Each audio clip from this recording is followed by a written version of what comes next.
ओम शांति। आप कैसे हैं? इसलिए हम देखते हैं कि दुनिया भर में लोग प्रतिदिन भारी मात्रा में कष्ट झेल रहे हैं। लेकिन अच्छी खबर यह है कि हमेशा ऐसा नहीं था। ये हमेशा के लिए मामला नहीं होने वाला है। इसलिए हमारा दिमाग इस बात पर विश्वास करने के लिए धो दिया जाता है कि मनुष्य शुरू में बहुत कष्ट झेल रहे थे क्योंकि वो बंदरों से आया था। अब हम बहुत खुश हैं, लेकिन सच्चाई कुछ और ही है। शुरुआत में हम बहुत खुश थे और हमारे पास खुश रहने के लिए सब कुछ था। हम इतने अमीर थे कि हम सोने की ईंटों से बने महलों में रह रहे थे। लेकिन इसकी तुलना हमारी वर्तमान स्थिति से करें तो आपको पता चलेगा कि वास्तव में कौन खुश था। और हम लगभग 150 वर्षों तक औसत जीवन जी रहे थे और वहाँ कोई अचानक मृत्यु नहीं थी और हम बहुत सुंदर थे। दरअसल वो स्वर्ग था। हाँ, 5000 साल पहले ये दुनिया स्वर्ग थी।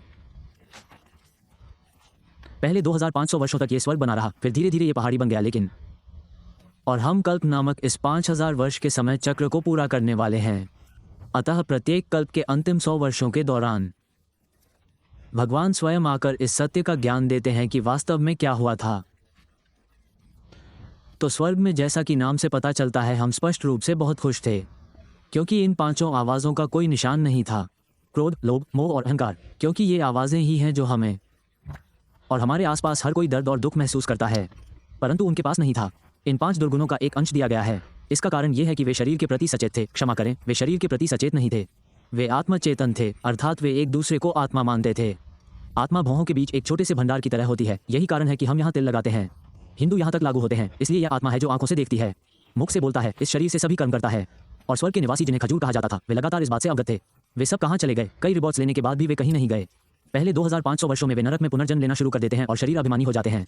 तभी वे कामुक सुखों के आदी हो जाते हैं और इन 5 आवाज़ों के प्रभाव में वे अधिक अपराध करने लगते हैं और अधिक पाप, जिसके लिए उन्हें अंततः गरीबी के रूप में दंडित किया जाता है। बीमारियां, प्राकृतिक आपदाएं, परिवार के सदस्यों के बीच संघर्ष, राष्ट्रों और अंततः विश्व युद्ध जो दुनिया को नष्ट कर देता है। लेकिन दुनिया पूरी तरह से नष्ट नहीं होती। संसार तो सदैव से था, इसलिए मनुष्य भी। लेकिन होता यह है कि हर 5000 साल में एक बार द्रव्यमान आता है, विलुप्ति, जो वास्तव में सभी की जनसंख्या के आकार को कम करती है। मनुष्य अत्यधिक। इसलिए अगले कल्प के लिए एक बहुत कुछ होगा। इस 500 समय चक्र को कल्प कहा जाता है।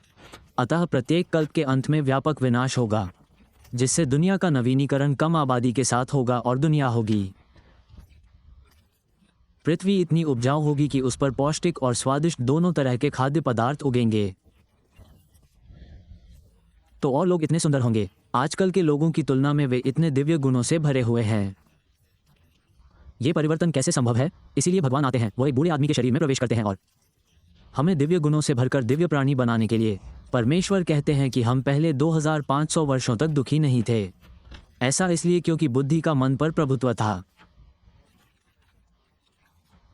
यही कारण है। इसलिए आप इसे या तो बुद्धि कह सकते हैं या आत्मा। दोनों अलग अलग है, लेकिन फिर भी आत्मा भौहों के बीच एक छोटी सी दुकान की तरह है। यह आत्मा के भीतर है। इसके 3 घटक हैं, मन, बुद्धि और संस्कार। वैज्ञानिक भाषा में संस्कार। यह अवचेतन मन से संबंधित हो सकता है या ये गहरी बैठी हुई स्मृति है। अतः उस सूर्य निशान से ही मन में विचार उत्पन्न होते हैं। उदाहरण के लिए, यदि आपने किसी कारणवश किसी व्यक्ति के बारे में बहुत नकारात्मक राय बना ली है, हर बार जब आप उसे देखते हैं या उसके बारे में सुनते हैं, आपका मन बहुत सारे नकारात्मक विचार पैदा करने वाला है, जो आपने पहले से ही अपने अवचेतन मन में दर्ज कर लिया है उसके आधार पर। तो स्वर्ग में जो कुछ भी होता है वो बुद्धि है। बहुत मजबूत था और बुद्धि का कर्तव्य सही और गलत के बीच अंतर करना है। इसे निर्णय करना होगा, क्या देखना है, क्या सुनना है, क्या सोचना है, क्या बोलना है। ये बुद्धि का कर्तव्य है, क्योंकि स्वर्ग में बुद्धि प्रबल थी।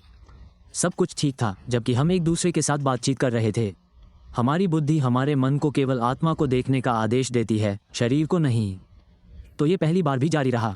2500 वर्ष के बाद बुद्धि कमजोर हो जाती है, तो तभी मन ने विचार बनाना शुरू कर दिया, बुद्धि से आदेश की प्रतीक्षा किए बिना।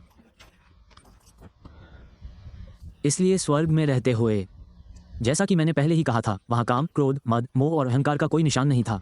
यहाँ तक कि बच्चे का जन्म भी तब होता है जब पति पत्नी बच्चे के बारे में सोचते हैं।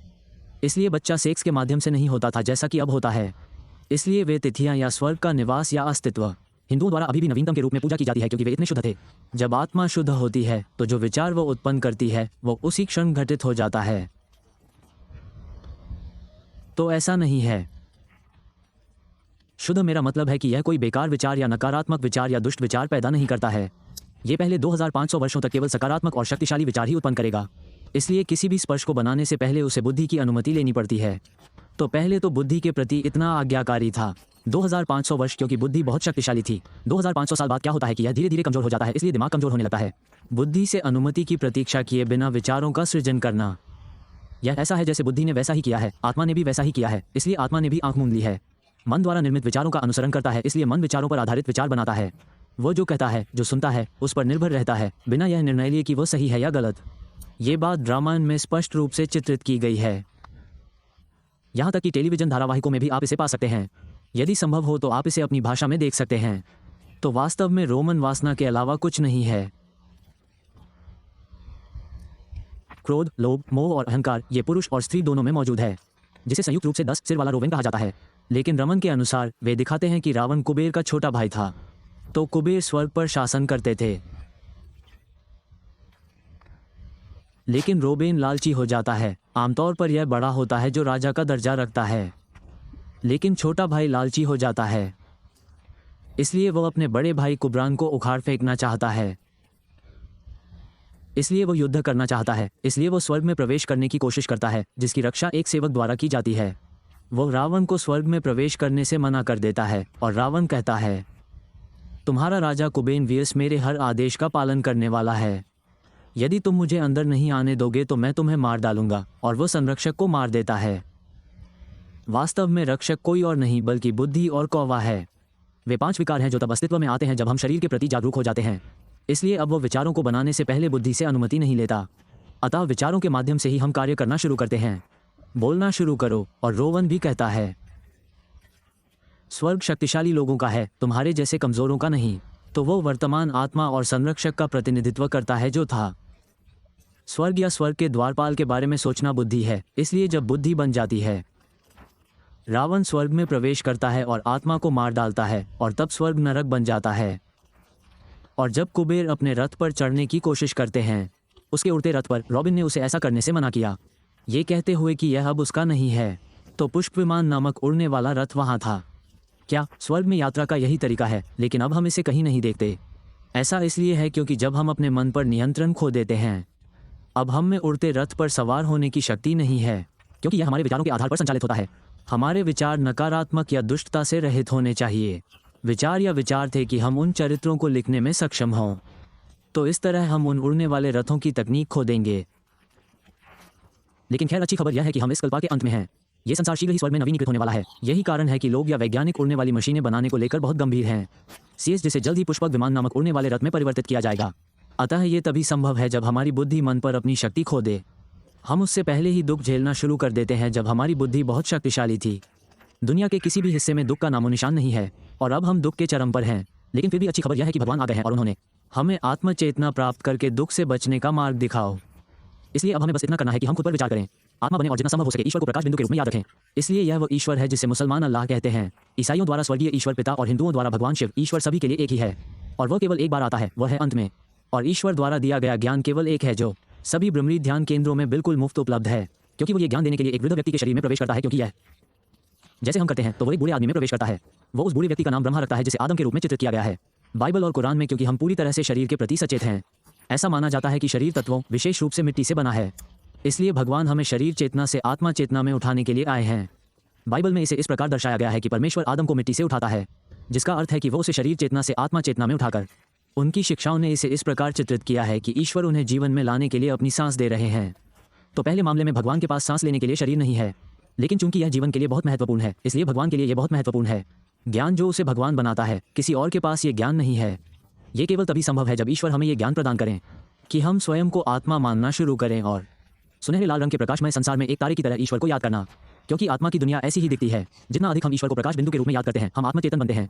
हम हर चीज़ और हर किसी से अलग हो जाते हैं, ताकि हम अंततः उन 5 बर्फों पर विजय प्राप्त कर सकें। अंतिम क्रोध, महान आसक्ति और अहंकार। इस प्रकार हम संपूर्ण विश्व पर विजय पाने के योग्य हो जाते हैं। कैसे? रोवेन पर विजय प्राप्त करके, अर्थात ये 5 आवाज़ें। लेकिन किसी भी धार्मिक ग्रंथ में इसका स्पष्ट उल्लेख नहीं है। इसलिए हमें सभी रहस्यों को समझाने के लिए केवल ईश्वर को ही आने की आवश्यकता है। इस प्रकार हम रमन के गहन छुपे आध्यात्मिक रहस्यों को खोज पाते हैं। Mahabharata, Bible and Quran. इसलिए हम अपने आगामी वीडियो में कई रहस्य बताएंगे, इसलिए कृपया बने रहें।